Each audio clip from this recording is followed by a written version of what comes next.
Salut à tous. Voilà, grande reprise, hein, ça faisait longtemps que j'avais pas posté de vidéo sur YouTube et ça me fait plaisir de poster une nouvelle vidéo, d'acquérir un rouillard, comme j'aime bien l'appeler, qui est dans le web marketing, hein, qui est belge mais expatrié en Asie. Voilà, je vais laisser tout simplement euh, te présenter, je vais te laisser te présenter et voilà. Ah merde, je dois me présenter. Bon, moi c'est Ah oui, bah oui. Nicolas Laruelle. Je vais dire ancien gérant d'agence web parce que voilà, là l'agence web, je sais pas si tu sais Yannick, c'est en pause hein, parce qu'on a Mmh. envie de bosser un peu sur nos projets personnels et du coup ben voilà, là les deux gros projets c'est la mise à disposition d'hébergement web avec tout un tas d'offres de sites web clés en main. Donc typiquement Wix Killer, hein, donc Mmh. concurrent de Wix, on met en place site vitrine. Shopify Killer, on va dire, on met en place pour vous des boutiques en ligne. ClickFunnels Killer, on met en place des tunnels de vente, etc., etc. Réseau de sites web SEO type PBN et compagnie. Premier projet, deuxième projet, la vente de formation, infoprenariat, le partage des connaissances, hein, parce qu'à un moment donné, c'est vrai que ça fait toujours plaisir quand on a bossé en amont et qu'on s'est fait chier à apprendre l'une ou l'autre discipline, de partager ce qu'on sait. Donc voilà un petit peu moi ce qui m'occupe en ce moment. Mmh. Ah, est-ce que Parfait, ça parfait. répond à la question? Ça répond tout à fait à la question. Là, avant de parler du sujet du podcast de ce jour, on va juste résumer un peu comment je t'ai connu. Donc, je t'ai connu grâce à Maximilien Labadi, voilà, qui est un très très bon ami qui vit aussi en Asie, mais en Thaïlande, et qui m'a conseillé tes services d'hébergement. Parce que voilà, donc, comme tu le disais justement, tu t'es mis dans le business de l'hébergement premium. Donc voilà, on peut le citer, hein, on peut te faire un petit peu de pub, hein, ça s'appelle Easy Hoster. Et du coup, on a transféré plusieurs de mes sites, on n'a pas fini, mais du coup, moi, j'étais ravi. Surtout du SAV Premium. Donc voilà, un hébergement en soi, il en existe des tonnes, tu vois, mais à un moment donné, quand tu as une problématique, et on a eu le cas avec moi sur des sites Google Actualité, tu étais là pour faire face à ces problématiques. Et surtout, toi et ta team, vous êtes très très réactif en termes de SAV. Et à un moment donné, la qualité a un prix. Donc ça, c'est quelque chose que je voulais dire, que je voulais souligner. Et je te remercie pour tous les services que tu offres et les futurs services que tu proposes. Donc ça, c'est plutôt cool. Donc mention spéciale à Max pour m'avoir fait découvrir tes services et te connaître parce que je te suivais de loin au début sur Twitter parce que c'est vrai que tu étais beaucoup plus euh, bah, actif sur Twitter et tu as lancé ta chaîne YouTube avec produits numériques, donc ce que tu disais par rapport à la formation, qui est très très intéressant parce que tu offres des contenus payants mais aussi gratuits qui, euh, qui ont une forte valeur et, et, et justement ça va amener le sujet du jour parce que une fois qu'on rentrait dans ton Tout à fait. tunnel de mails de formation gratuite, on recevait des mails de très très grande qualité, donc régulièrement, qui nous apprenaient des choses. Donc ça, c'est quand même le côté cool et important de tout ça. Et du coup, on en vient au sujet de ce podcast, c'est comment quitter la France pour vivre du copywriting. Donc voilà, le copywriting, en gros, c'est quoi? Ouais, effectivement, je rebondis sur ce que tu dis hein, par rapport à la création de valeur. Tu peux plus attirer l'attention des gens aujourd'hui si tu leur donnes pas de la valeur. Ça, c'est clair. C'est à un moment donné, c'est dans le copywriting justement. Donc, en deux mots, le copywriting, c'est vendre, vendre ou faire même accepter une idée, quoi, hein, faire passer à l'action les gens par l'écrit, hein, grâce à l'écriture.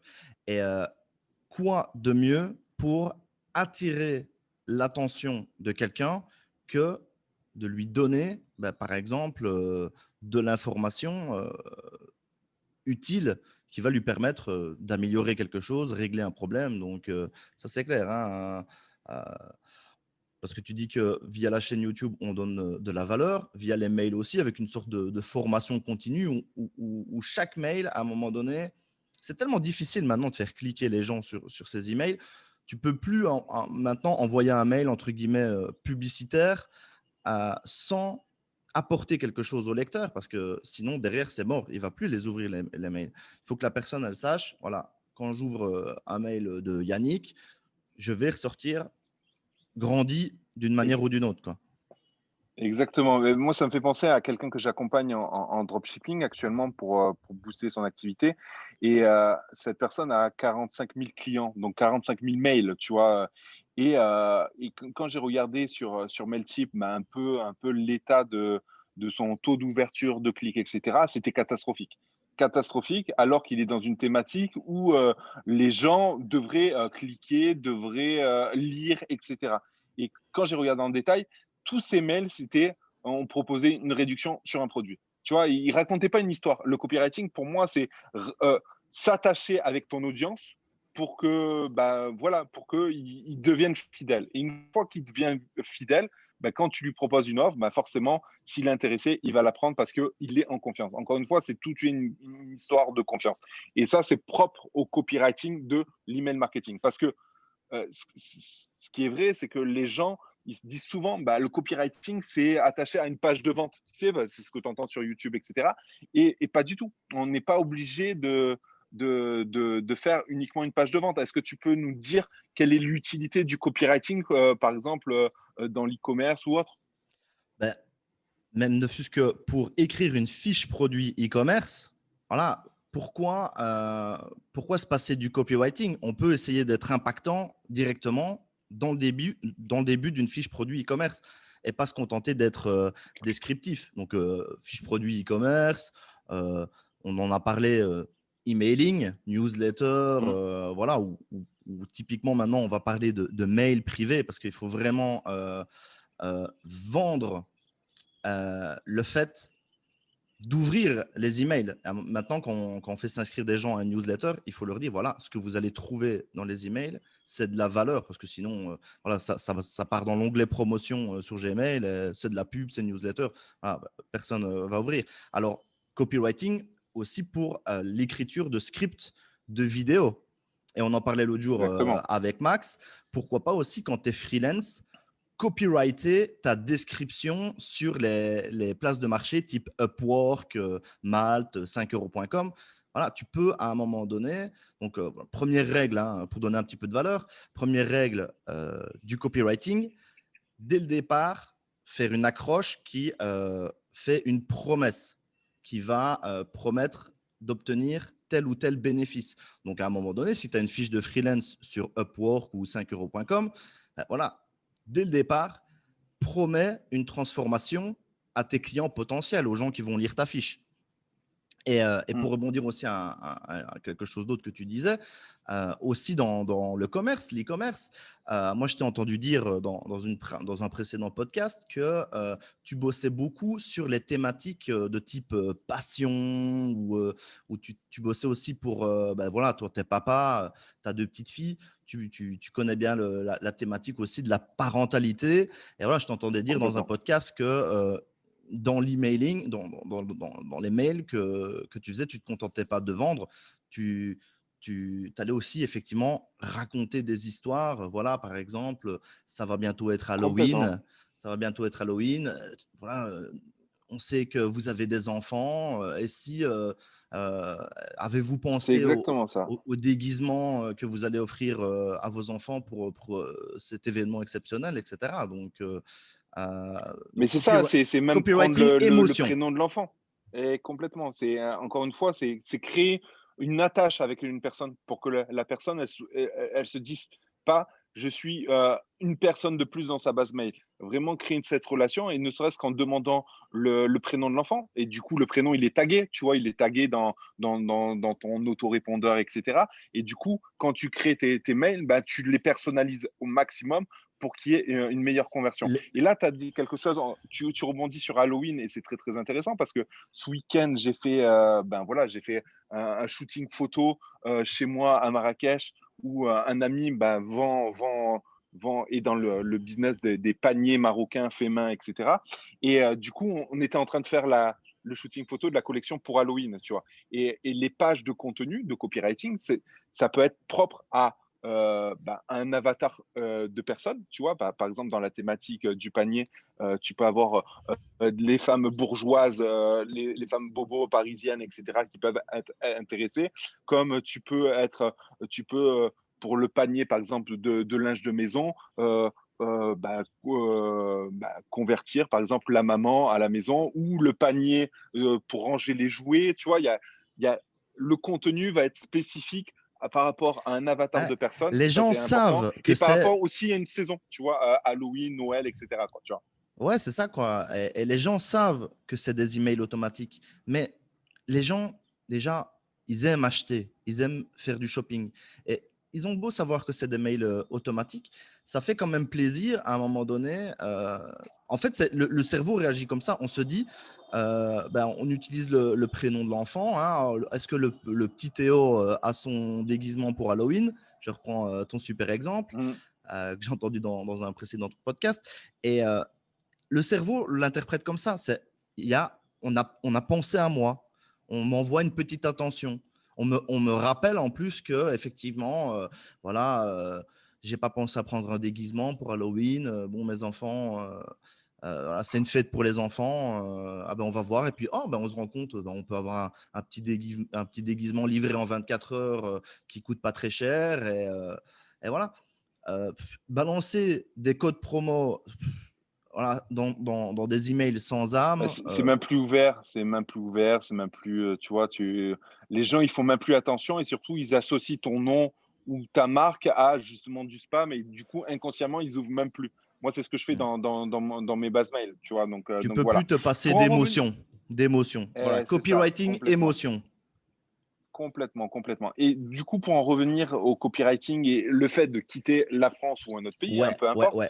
l'idée, c'était vraiment le concept de ce podcast, c'était vraiment se dire, grâce au copywriting, tu peux te créer des business automatisés. Parce que le copywriting, une fois que tu as créé du contenu, que ce soit en email marketing, que ce soit en page de vente, que ce soit en page de contenu aussi, parce qu'on peut donner de la valeur juste pour une page de contenu ou même je reprends l'exemple souvent du SEO. On écrit du SEO pour se positionner sur Google. Mais il faut penser à une chose, c'est qu'il faut, une fois que tu es positionné, tu as de la visite, mais il faut que cette visite soit intéressée par le contenu que tu écris, tu vois. Le Et SEO du coup, il faut… seul, Mm. c'est pas bon, c'est insuffisant. Il faut effectivement se positionner et puis derrière, il faut convaincre. De toute façon, maintenant, Google, hein, en réalité, le référencement sur Google, Google, c'est même plus un algorithme. C'est de l'intelligence artificielle. Il sait maintenant si ta page, elle plaît à l'internaute, à celui qui la lit. Google, voilà, Google, il connaît la couleur de notre Et comment il caleçon peut le là, savoir? à ce Et moment. comment il peut le savoir? C'est Écoute, par le temps que tu passes sur une page, par exemple? déjà, il y a un concept qui existe, qu'on connaît et qui existe et qui est dans les bouquins de référencement, qui est dont je parle beaucoup dans ma formation SEO, c'est le pogo sticking. Ce truc-là, Mm. c'est avéré et c'est dans tous les bouquins de SEO depuis des années. Le pogo sticking, donc je ne sais pas comment on appelle ça, le pogo stick. En français, c'est l'espèce de jeu pour les enfants Ouais. comment est-ce que tu sais comment on appelle ça? Tu te tiens comme ça et tu sautes. Ouais, tu Ouais, sautes, je vois, j'ai pas le terme en tête, mais je vois tout ouais, à fait ce que tu bon, veux dire. voilà. En fait, c'est le taux de rebond, quoi. Hein, on va Mm. rebondir sur le site web. Alors, tu vas me dire, ouais, mais si la personne quitte rapidement le site, c'est parce que ça peut être parce qu'elle a trouvé la réponse à sa question aussi.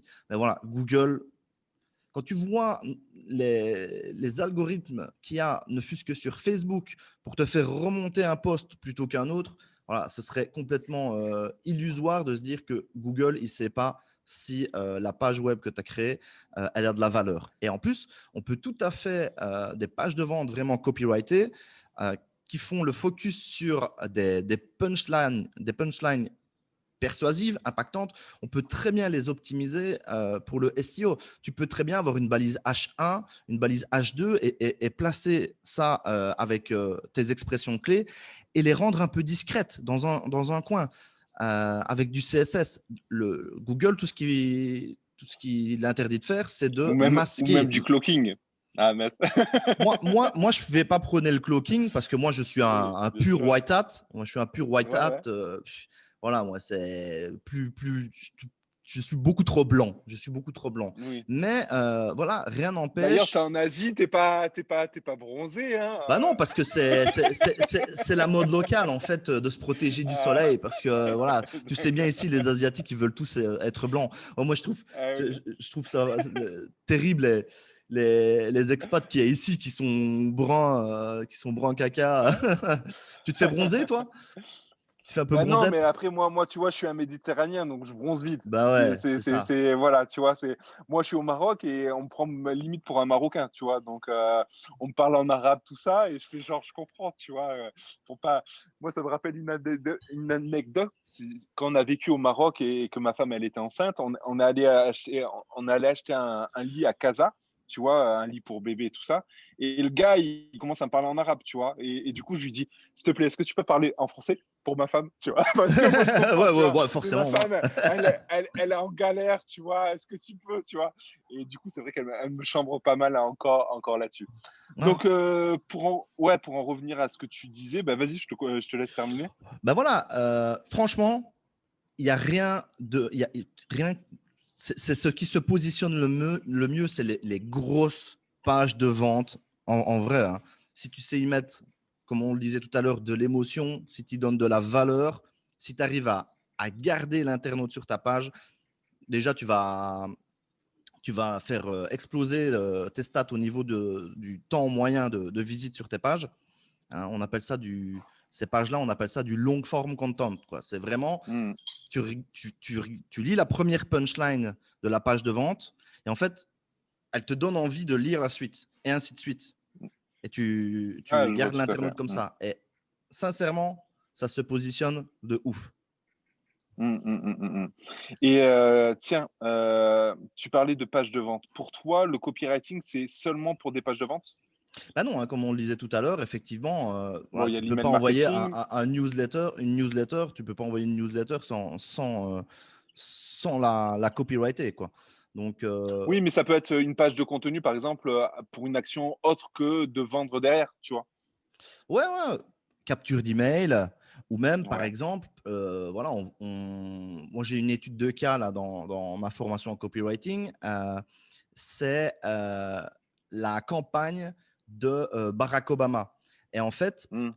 ils ont fait appel à des copywriters qui ont A/B testé plusieurs pages pour récolter des dons pour je ne sais plus quelle action caritative de Barack Obama. Et en fait, la page gagnante, celle qui a récolté le plus de dons, qui avait le meilleur taux de conversion, c'était la page où il se mettait en scène avec son épouse et qui jouait vraiment à fond sur les émotions. Voilà, on voyait qu'il avait son épouse dans les bras, c'était une photo comme ça. Et en fait, c'était de la persuasion, quoi. Il te persuadait de suivre finalement le couple, hein, parce que sa femme est très présente pour lui. Euh, il te persuadait en fait de rejoindre un peu leur cause et de faire un don comme Complètement. ça. Donc, tu peux vendre. Le copywriting, c'est même, voilà, si tu veux draguer une fille dans la rue, euh, tu peux respecter. D'ailleurs, on voit beaucoup de love coach, des coachs en séduction. Qu'est-ce qu'ils t'apprennent? En fait, ils t'apprennent du copywriting, Oui. de la En fait, persuasion. c'est une structure de persuasion, hein, Ouais, finalement. une structure, un plan, voilà, l'accroche, susciter l'intérêt, le désir, et puis voilà, essayer de faire passer à l'action et faire passer à l'action maintenant. Donc mettre un peu d'urgence, la rareté aussi, l'autorité, etc. Voilà, tu vas draguer une nana, bah, tu peux mettre en avant l'autorité, voilà, essayer de faire comprendre que tu n'es pas n'importe qui. Euh, Euh, et puis, voilà, par exemple, la rareté, c'est un levier psychologique puissant aussi. Hein, tu le sais, quand tu fais des stocks Complètement. limités en e-commerce, bah, tu peux aussi jouer là-dessus.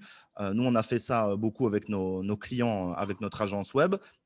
On mettait directement en avant qu'on ne savait prendre que 5 nouveaux clients par an.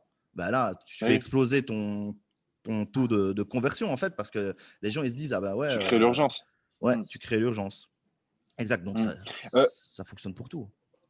ouais, non, mais c'est super intéressant ce que tu dis. Là, j'ai un petit quiz. Si demain tu devais recommencer, lancer un business en te basant sur le copywriting et avec un budget de 700 000 euros, quel business tu ferais? Quel Voilà. business? Comment tu t'y prendrais? Ah ben voilà.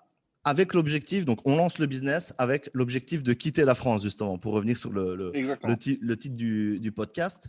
Ben, moi, ce que je ferais, et alors là, je vais peut-être mettre en avant une idée anti-Chastain, parce que toi, Ah, il n'y a pas de souci, hein. ce que tu proposes beaucoup, ben, voilà, c'est de faire de l'e-commerce avec beaucoup de produits. Et Hmm. là, je vais m'adresser en fait à ceux qui sont un peu réfractaires par rapport à ça et qui ne voudraient pas trop se disperser et qui voudraient se focaliser parce qu'on parle beaucoup de business minimaliste aussi maintenant. Bien sûr. Parce que Hmm. voilà, quand tu veux en faire trop, tu es surmené, tu risques le burn-out, etc. Donc, c'est vrai qu'il y a beaucoup de gens qui essaient de se recentrer sur être un peu monoproduit ou monotage. Ben, voilà, moi, ce que Hmm. je conseillerais aux gens qui ne veulent pas se lancer dans l'e-commerce avec beaucoup de produits, c'est vraiment d'avoir 3 propositions de valeur, 3 produits maximum, et idéalement 3 produits qui sont un peu liés les uns aux autres. Donc, c'est-à-dire que quand tu bosses, par exemple, tu fais de l'hébergement, pour prendre mon cas, derrière, à côté, tu as une offre d'une formation en copywriting, et puis le troisième produit, tu peux avoir une offre où tu vas permettre aux gens de créer des tunnels de vente. Et du coup, tu peux faire un Hmm. mélange avec ces 3 produits-là et te monter des sites web qui vont parler des 3 produits, quoi, avec effectivement des pages de vente optimisées SEO, etc. Et donc, moi, ce que je conseillerais aux gens, c'est de trouver vraiment leurs 3 produits de rêve. Ça peut être de l'affiliation. Ça peut être de Attends, l'affiliation. je demande, Ouais, je te coupe 2 secondes, je demande un petit peu de thé. Tu veux un thé à ouais. la menthe? Ouais, ouais, s'il te plaît. Ouais. Pas trop de sucre, pas trop de sucre. Chocolat. Voilà, tiens, à ta santé, Santé, je hein. te le laisse là. Ouais, donc Donc, trois vas-y, je te produits. laisse Alors, continuer. ça peut être un produit en affiliation. Tu trouves ton produit de rêve, vraiment un Complètement. produit sûr où tu as des bonnes commissions dessus et que tu sais que tu vas pouvoir envoyer du bois, de la puissance sur ce produit-là pendant longtemps. Tu peux te prendre un produit, par exemple, ben, ça c'est le propre de l'entrepreneur, un produit où tu as un fournisseur, mais tu améliores le produit. Hein. On dit toujours, voilà, l'entrepreneur, c'est le mec qui achète des bananes et qui vend des milkshakes à la banane, quoi. Voilà, tu as Des un smoothies, fournisseur. ouais. Ou alors, tu peux aussi avoir un produit que tu construis de A à Z, où tu as 100% de marge, tu as totalement le contrôle dessus, comme une formation Amazon, par exemple.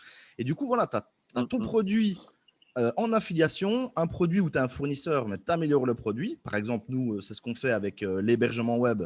Évidemment, on a des fournisseurs pour l'hébergement web, plusieurs maintenant.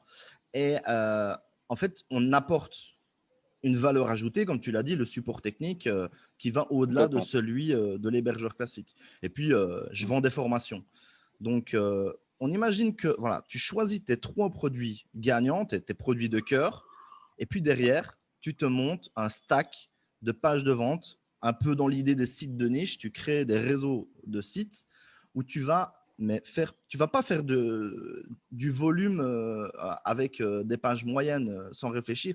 Tu vas vraiment faire des pages de ouf, hyper qualitatives, hyper copyrightées, où tu vas mettre tous les leviers de persuasion du copywriting et t'enchaînes. Tu peux, franchement, tu te lèves le matin, tu crées une page de vente, tu sais terminer en fin de journée. Et une journée où tu as construit vraiment une super bonne page de vente, c'est une journée 200% productive, quoi. Et à un moment donné, tu sais Complètement, que tu as, complètement. fait, t'as fait quelque chose d'impactant pour ton business. Parce qu'on connaît Mm. tous la loi de Pareto. il y a 80% de nos actions qui ne donnent pas nécessairement des résultats et il y a 20% de nos actions qui sont ultra rentables. Et moi, je me suis posé cette question-là. Comment je pourrais faire pour ne poser que des actions qui sont justement dans ces 20% ultra rentables. Et j'ai identifié que voilà, moi j'ai créé des pages de vente. J'ai une page de vente, elle me rapporte 1000 balles par mois en affiliation. C'est une page que j'ai créée une fois en une journée. Elle se positionne, boum. Alors, c'est pas à chaque fois évidemment que tu obtiens des résultats comme ça, mais c'est De ouf toute de façon, se c'est en dire. façt qu'on en obtient des résultats, j'ai envie de te dire. Ouais, Donc, tu à un moment plantes, tu donné, plantes ça. des graines, Tu et plantes. puis il y a des graines, elles vont pas prendre, il y a des graines, elles vont faire des arbres centenaires. Et voilà. Donc, moi, c'est ce que je conseillerais, vraiment trouver 3 produits de cœur, 3 produits winners et s'intéresser au copywriting, c'est passionnant, c'est de la persuasion. Voilà, Complètement. normalement, à peu près tout le monde doit aimer. Euh, Trouver un slogan comme celui de ce podcast. Quitter la Mm. France grâce au copywriting. Ben voilà, les gens, ils ont cliqué. C'est pour ça qu'ils sont là. Donc, il y a en quelques mots, on a créé une émotion. On a choqué. On a fait quelque chose. C'est un petit On peu a comme… suscité la curiosité, ne serait-ce que Ouais, de susciter la curiosité, ne serait-ce que par un titre, parce que finalement, le copywriting, il va aussi sur du titre. Et je pense que tu dois beaucoup aussi parler dans tes contenus de A/B testing, parce que justement, il faut tester un contenu, un titre, une image, etc., pour voir qu'est-ce qui convertit le mieux pour optimiser la conversion. Parce que ce qui est vrai, c'est que le copywriting, l'objectif final, c'est qu'il y ait une conversion soit en achat, soit en mail, soit en abonné YouTube, soit peu importe la conversion, il faut qu'il y ait une conversion. Et du coup, l'A/B testing est important selon moi par rapport à tout ça. si tu as du Bah, volume, ouais. Si tu as du volume, maintenant, si les gens oui, il connaissent faut du les volume. règles du copywriting, euh, et qui sont découragés à la base par de l'A/B testing, voilà, je les contraindrai pas à 100% de faire de l'A/B testing pour toute leur page. Maintenant, effectivement, le jour où tu as vraiment une page qui se positionne et qui a du volume, bah là, on peut se permettre d'A/B tester ne fût-ce qu'une accroche différente. Voilà, juste le gros Tiens, titre. ouais, tiens, en parlant de volume, de visites, etc., et ça sera ma dernière question de ce podcast, c'est comment tu crées du trafic? Parce que tu peux avoir la plus belle page du monde, le plus beau produit ou la plus belle offre du monde. S'il n'y a pas de trafic, Écoute, franchement, moi, dernièrement, j'ai pas mal délaissé ça. C'est le SEO. Pourquoi? Parce qu'on hmm, va se mettre sur YouTube, on voit les infopreneurs, les marketeurs, etc. Ils se mettent sur YouTube, ils font des lives Facebook, etc. Et du coup, on est tous un petit peu en train de délaisser le SEO. Mais voilà, Janine, là, qui cherche une réponse, une solution à son problème, elle cherche où cette solution? Elle la cherche sur Google toujours. Encore maintenant, oui, on nous rabâche tout le temps que YouTube, c'est le deuxième moteur de recherche, hmm, mais le premier, c'est Google. Et les parts de marché de YouTube en termes de recherche, elles sont toujours faibles. Tu vois. hmm. Donc, moi, j'ai envie de proposer aux gens de revenir un petit peu au SEO. Alors, effectivement, une fois que tu as une copie, une page de vente persuasive avec un produit qui fonctionne, etc., tu peux envoyer du trafic dessus avec de la publicité Facebook, etc. Tu vois si ça convertit. Voilà, tu mets 500 balles et puis tu vois si tu fais de la marge. Mais ce n'est pas toujours le cas. Hein. On sait bien que toutes les campagnes Facebook sont pas gagnantes, hein, malheureusement. Bien sûr. Et du coup, le SEO, ça reste quand même du trafic gratuit. Et quand on voit Hmm. le prix, j'ai envie de dire le putain de prix du clic sur Google Ads, franchement, le trafic de longue traîne, enfin, c'est cadeau. Et moi, j'ai soupçonné pendant longtemps que, voilà, c'est un slogan qu'on entend souvent, SEO is dead. J'ai soupçonné pendant longtemps qu'on n'allait plus avoir de trafic gratuit depuis Google, que voilà, Google devient un moteur de réponse, etc. Et c'est vrai, hein, voilà, maintenant on voit qu'il y a quand même 4 publicités Donc, ouais, bien sûr. sur les requêtes. Google donne souvent des réponses, etc. Mais je pense qu'on est à peu près arrivé au bout de ce que Google peut faire parce que son business model à Google, ça reste quand même Google Ads. Et pour pouvoir afficher euh, des annonces Google Ads, il est obligé de te fournir le service de recherche de site internet Bien sûr. avec le. Voilà. Bah, c'est comme tout business model, c'est de ce type-là, c'est que tu crées une audience qui doit avoir confiance dans le contenu que tu apportes. Et si elle n'a plus confiance, elle ne va plus sur ton site. Pourquoi Google a créé Google Traduction? Pourquoi Google a Google Maps, Google Earth, etc. C'est parce que bah, il propose des services gratuits pour que les gens aillent sur Google. C'est un peu comme fait Amazon. Amazon fait la même chose avec Amazon Prime, avec Amazon Vidéo, etc., pour conditionner les gens à aller sur Amazon.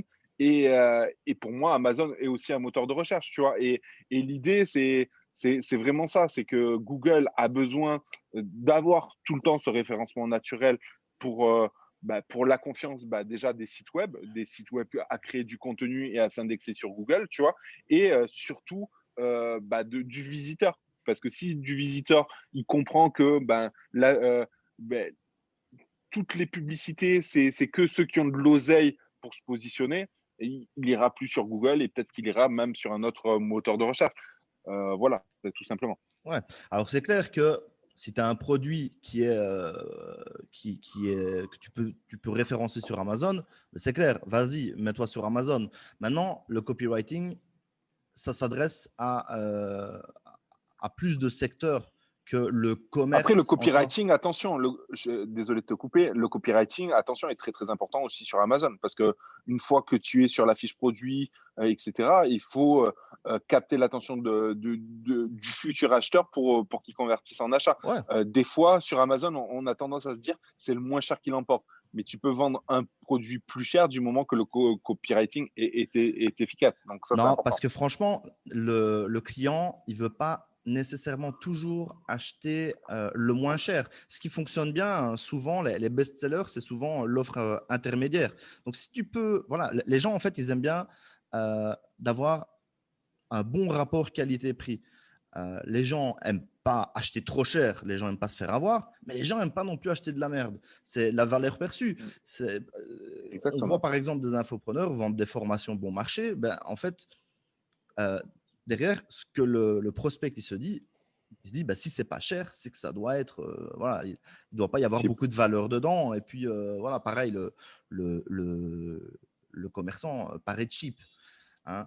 Mm. Et tu oublies de dire, tu oublies de donner ton exemple que tu donnes très souvent, c'est cette fameuse page sandwich copyrighted. C'est-à-dire que toi, tu fais du business sur Amazon, tu as plein de sites motorisés par Shopify et tu prônes le fait d'avoir une page de vente copyrightée avant ça, avant de renvoyer au produit pour vendre une Complètement. histoire, vendre une émotion. Et puis, une fois que tu as Par rapport à convaincu un la avatar. personne, tu la renvoies sur le site e-commerce, Amazon, le moteur C'est Shopify. ça, c'est ça, c'est ça. Bah, c'est surtout de donner le bon message à la bonne personne, donc par rapport à l'avatar client. Et justement, tu t'en parlais par rapport à Google. Google, avec la longue traîne, tu peux t'amuser à créer des pages de contenu pour te positionner sur Google, tu vois, mais copyrighté pour la conversion. Et du coup, la longue traîne est très, très intéressante par rapport à ça, parce que ça te permet de créer une multitude de pages positionnables sur Google et en même temps par rapport à un avatar précis pour une meilleure conversion, quoi, tu vois. Donc ça, c'est cool, Allez, quoi. j'ai envie d'essayer, voilà, pour clôturer le podcast, de vous vendre le Clever Cutter. Juste, dis-moi c'est quoi, parce que je t'ai entendu parler de ça dans un autre podcast. Donc, Le clever cutter, c'est un découpe légumes, tu voilà, vois, c'est c'est un un découpe découpe légumes, légumes ok. en mode ciseau, Mais voilà. Clever, donc c'est un découpe légumes intelligent, quoi. En Mm. fait, sur une fiche e-commerce basique, tu vas dire, voilà, tu vas donner les caractéristiques du produit. Mais en fait, le copywriting, c'est pas donner les caractéristiques du produit, c'est vendre par exemple, du temps. Grâce au Clever Cutter, ce que tu vas faire, c'est que tu vas récupérer du temps. Parce que, voilà, à un moment donné, découper des légumes à la façon classique, eh ben ça prend un temps de dingue. Et du coup, ce qui se passe, c'est qu'en plus, le Clever Cutter, ça va te permettre d'améliorer ta santé parce que tu vas plus souvent consommer des légumes parce que ça va être facile pour toi de consommer des légumes Mm. au lieu d'ouvrir une boîte et du coup de choper un cancer. Donc, le Clever Cutter, c'est du temps, c'est de la santé. Et puis en plus, voilà, tu vas pouvoir rentrer du boulot à 18h30 et pouvoir recevoir tes invités, là, tes copains, tes copines pour manger à la maison. Et tu auras déjà coupé tes légumes et en plus tu vas, voilà, ça va être la classe devant tes amis. On va se dire, mais tu viens de rentrer du travail, tu as déjà fait tes légumes. Waouh, quel est ton secret, quoi? Tu vois, là tu joues sur l'ego. Tu vois, le copywriting, Mm. c'est ça. Les gens, ça c'est l'exemple qu'on connaît bien, c'est l'exemple classique. Les gens, ils veulent pas une perceuse, ils veulent un trou dans le mur. C'est vrai, quand ça t'emmerde, tu veux accrocher un Mm. truc, tu veux un trou dans le mur pour accrocher ton truc. La perceuse, elle t'emmerde. Ça te saoule d'avoir une perceuse chez Complètement. toi. Mais tu veux un trou dans le mur. Voilà le Clever Cutter. Donc, allez maintenant sur le site de Yannick, achetez le. Je ne sais pas si tu vends encore ce produit. Je le vends plus, je le vends plus parce que bah, énormément de concurrence, tout ça. Mais c'est vrai qu'à l'époque, tu vois, je m'étais fait plusieurs pages, des sites monoproduits, tu vois, des pages copyrightées différemment, et je me faisais même de l'autoconcurrence, que ça soit sur AdWords, mais aussi en SEO, tu vois. Et du coup, je devais dessiner des offres différentes, l'un avec les frais de port offerts, l'autre sur un autre, je donnais un accessoire supplémentaire, et le copywriting était différent parce qu'il fallait que l'internaute ait l'impression d'être dans différentes boutiques, tu vois. Donc là, pour conclure, voilà, on va pas se cacher. Si tu es là ici, si on fait ce podcast, c'est d'une part pour donner de la valeur à l'internaute, de deux Ah, voilà, on pour a vu quelques les bases. sensibiliser, voilà, les sensibiliser au copywriting, mais c'est surtout parce que tu as aussi une offre. Donc on va être cash avec vous. Est-ce que tu peux nous décrire cette offre? Ben ouais, ça c'est la grosse formation. Moi, j'y ai passé 6 mois sur cette formation. Mm. Donc, c'est 10 heures de vidéo, c'est 5 formations en une. Et donc, 5 formations en une.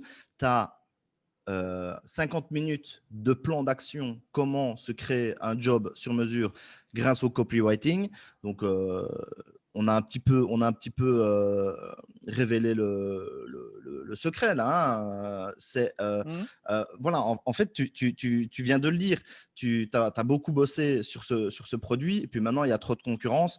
Du coup, il y a des actions que tu as posées, ben, tu as gagné de l'argent, mais il y a des actions que tu as posées que Qu'il tu as faut dû pas. jeter, que tu as dû jeter, quoi. Complètement. Et moi, c'est ce que j'ai envie d'essayer d'enseigner aux gens de la formation. Comment, en posant des actions grâce au copywriting, on pose des briques les fameuses briques de la cathédrale, des actions qui ne sont pas jetables, qui sont sûres, qui vont servir tout le temps. C'est pour ça que je conseillais d'avoir un nombre limité d'offres, de propositions de valeur. Et là, en fait, ce qu'on va faire, c'est qu'on va se créer une routine où on va créer des pages de vente. On va créer des pages de vente, elles vont se positionner. Et voilà, moi, j'estime qu'une bonne page de vente qui se positionne avec un bon produit, ça peut te rapporter 100 euros par mois. Si tu en crées Mm. 100 pages sur l'année, ça fait 2 pages de Ah oui. vente par semaine. Tu as tes 10K. Tu as ton salaire à 10K. Oui. Le Graal, ce que tout le monde essaye d'atteindre pour avoir l'indépendance financière tranquille, pouvoir épargner un petit peu, voyager, etc. etc. quoi. Donc, ça, c'est le plan d'action, 50 minutes.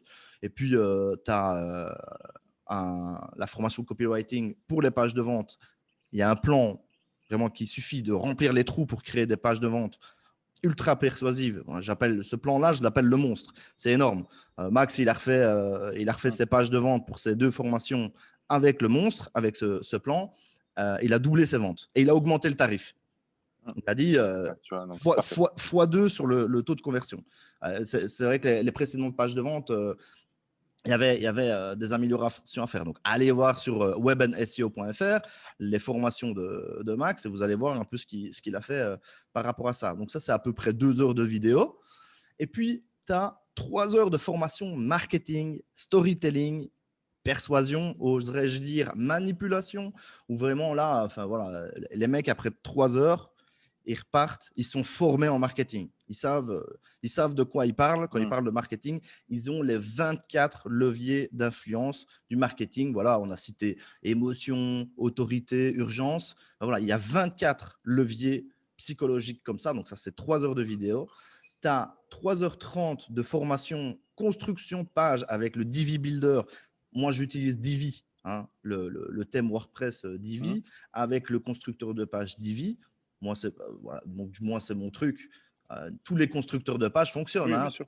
Tu peux faire du business avec ClickFunnels, System.io, tu fais ce que tu veux. Learnybox, WordPress, Elementor, tu as plein de builders. Mais bon, moi, j'ai eu envie de montrer comment je construis une page. Donc, c'est 3 heures de vidéo, 3h30 de vidéo où j'enregistre mon écran et je montre comment je construis une page de vente de A à Z avec le Divi Builder. Et puis, tu as une formation. Et ça, c'est un petit peu pour rediriger vers mon nouveau service de tunnel de vente dont on aura l'occasion de parler dans un futur podcast. Et du coup, là, j'offre en fait une formation tunnel de vente où je monte le tunnel de vente détaillé à l'américaine pour vendre des produits pour un client, vendre des produits en semi-automatique, on va dire ça comme ça, vendre 1 000 à 3 000 euros de produits aux gars qui rentrent dans le tunnel, dans l'entonnoir de conversion, quoi. Donc, voilà ce que contient, grosso modo, cette formation qui, je pense,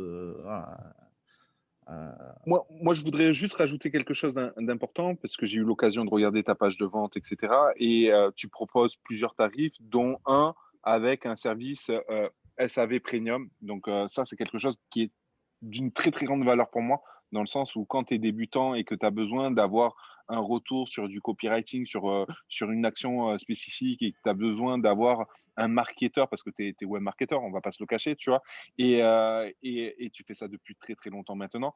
Le fait d'avoir un service réactif de personnes qui sont là à ton écoute et qui te donnent un retour pertinent, ça, pour moi, ça n'a pas de prix. Toi, tu l'as quantifié forcément dans un pack, mais pour moi, ça a une énorme valeur. Donc, il ne faut pas hésiter des fois à rajouter 100 balles pour ne serait-ce que avoir cette valeur qui va te permettre de finalement d'optimiser ton lancement. Parce que voilà, si tu prends cette formation, c'est soit pour augmenter ta conversion, soit pour te lancer dans un business parce que tu débutes. Et je pense que voilà, il fallait que je le souligne parce que je suis très satisfait de tes services par rapport à Easy Hoster, par rapport à l'hébergement. Et je sais que la qualité sera la même pour ce SAV Premium pour la formation, mais aussi pour le funnel, et on aura l'occasion d'en reparler. Ouais, et de toute façon, une fois que le SAV Premium est expiré, tu as de toute façon un accès à mon groupe de discussion privée où je réponds à toutes les questions à vie. Donc, c'est l'accès à vie. Donc, voilà. C'est royal. Écoute, Nico, je te remercie vraiment, C'est vraiment moi qui te remercie. pour mon retour sur YouTube. Je suis content de le faire avec toi. Je te dis honnêtement. Voilà, donc voilà. Et voilà, le soleil il vient d'arriver sur Marrakech là à nouveau, ça fait bien bien plaisir. Et du coup, voilà, forcément, il va y avoir un deuxième podcast. Ça sera sur le funnel, voilà, les tunnels de vente, etc. Et ton nouveau service. J'ai vraiment, vraiment hâte d'enchaîner là-dessus. Et sur ce, je vous dis, n'hésitez on va pas à donner aller de la tout valeur. simplement dans le lien ci-dessous pour pouvoir voir ce que propose Voilà, Nico. et Voilà. aussi, mettez le code promo de Yannick parce que vous ne trouverez pas une promo au même tarif ou supérieur ailleurs sur Internet. Donc, mettez le code promo de Yannick là, qui s'affiche juste en dessous là, et qu'on va mettre aussi dans la description Sur YouTube. ce, Avec le montant, dans la description YouTube, vous trouvez le montant du code promo de Yannick. Voilà. ça a fait. Allez, sur ce, Rouya, à très très vite dans une prochaine vidéo. Ciao.